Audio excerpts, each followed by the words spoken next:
ReLife is yet another show that is more about themes than execution. As long as you like its premise and find the characters likable, it doesn't matter how it plays out. For example, many people found it very relatable because they could really understand the problems the characters are facing. I found nothing relatable in it. I hated high school and the idea of having to relive it is horrifying. But first things first, the premise is about a NEET who is given the chance to become younger with super technology and go back to high school. Suppose that the only way he can find meaning in his adult life is by repeating the boring and aimless routine of going every day to the same place and learning about things he will forget as soon as the exams are over while being surrounded by people with half his knowledge and experience. The premise is completely ridiculous. If you have psychological problems, you go to a psychiatrist, you join a therapy group, or you talk about it with friends and family. You don't run back to a lifestyle when all your needs were taken care of by adults and the worst thing that could possibly happen to you is your school club losing in some competition. My point is, the show pretends to be about healing one's mental wounds when it's closer to escapism, not any different from most other anime that take place in the golden years of one's life, which for some reason is high school where everybody's a hormone-crazy asshole, and not elementary school when everything is simple and the whole world is a magical playground.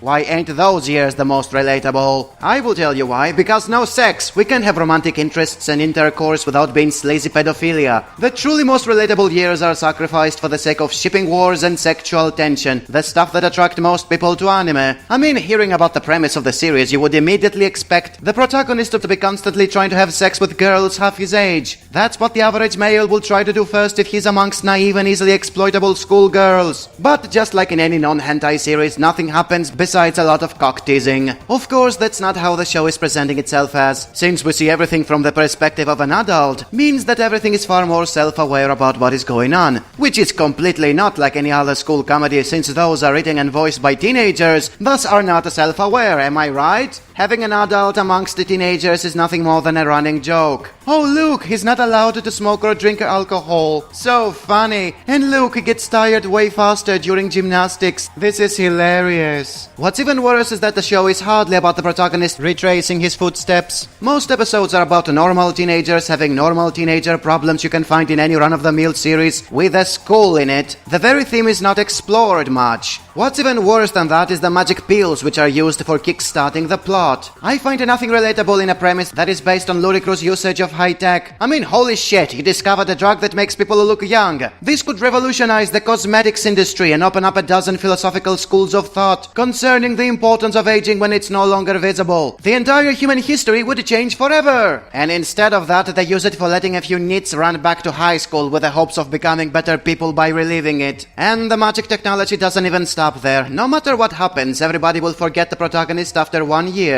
They literally reset everything at the end, so there won't be any actual repercussions for his actions. And then they insist this is not about escapism. And holy shit, how do you expect people to get better out of this project when they know the friends they made, the experiences they had, and the things they learned will all be wiped out at the end? What kind of a NEET would become a better person this way? He's just going to waste his time not studying or making friends, and will instead be fucking schoolgirls. And when it's all over, he's just gonna be an expelled sex offender, begging to be given more pills so he can continue doing the same shit for eternity. And wait a second, if you have mind-wiping technology, why are you using it like this instead of taking away the devastating memories from tortured victims or the memories that made someone a criminal, thus giving them a second chance in a normal life? Why are you instead making hundreds of normal people to forget someone and risk causing some sort of a mental disorder? They did many things together and all of a sudden they won't be able to remember who was sitting next to them for a whole year. Hundreds of innocent people will go nuts. But it's not like we get a conclusion to realize that since the show has no ending and there is not much source material out for a second season, there is not going to be a sequel for many years, and by the time it does, nobody will care about it anymore. All they give you at the very end is a last moment plot twist about a girl in the class being another guinea pig with the same age as the protagonist, and so conveniently happens to be the one the protagonist tries to have sex with first. This convenience allows us not to consider him a manipulative asshole who is boning girls half his age. It's also lazy writing, but it's not like anyone gives a shit about that. All it matters is to be relatable by having an adult pretending to be a teenager and offering shallow meta-commentary about stuff you get in any run-of-the-mill school comedy. Boring. There were similar anime in the past all about about guiding a hopeless generation from great teacher Onizuka to Welcome to the NHK. None of them had such illogical stuff in their premise to break the immersion right away. Although they were usually pretty optimistic and naive, I never felt they were bullshitting the viewer to this degree. ReLife is just pandering a core audience and then pretends to be smart and different. It's not. It's another shitty school comedy with awful messages that go against the very life lessons it's trying to teach.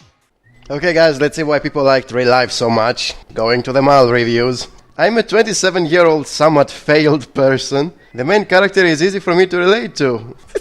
Have you ever had moments in life where you thought, damn, what if I had do this, or what if I would have done that? Ever felt regret about something in the past? This show will unwind those questions in a really good way for you to relate to.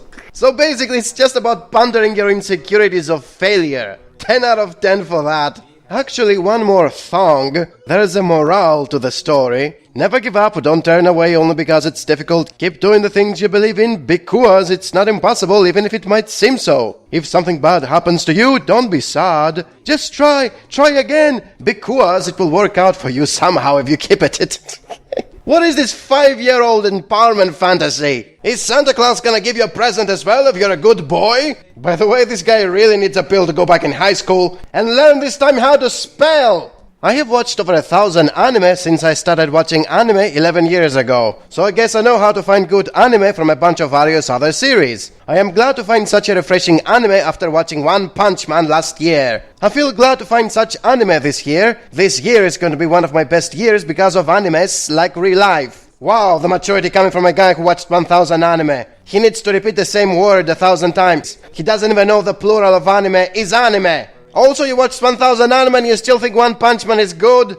I won't say anything about it and figure it yourself. No shit, your entire review is just a synopsis. 10 out of 10. And why do they all think the concept of the show is a brilliant idea? High school is indeed the period where your personality is molded, but going back in it in your late 20s is not going to mold it all over again. Your brain has stabilized by then. It doesn't accept change anymore. High schools are not reality warping areas where you become a different man every time you go in. You are also not given a second chance to try again and find a job at the age of 17. You're still going to be in your late 20s after a year, nothing changed. And if the purpose of this bullshit is to make people more social, how will that be achieved by placing them in an environment with people who have their maturity? If anything, they'll become dumber. And if somehow interacting with high schoolers teaches you how to be mature, you don't need magic pills and fake identities to do that. You just find a bunch of high schoolers and you talk to them. This show is bullshit and anyone who defends it doesn't know what they're talking about.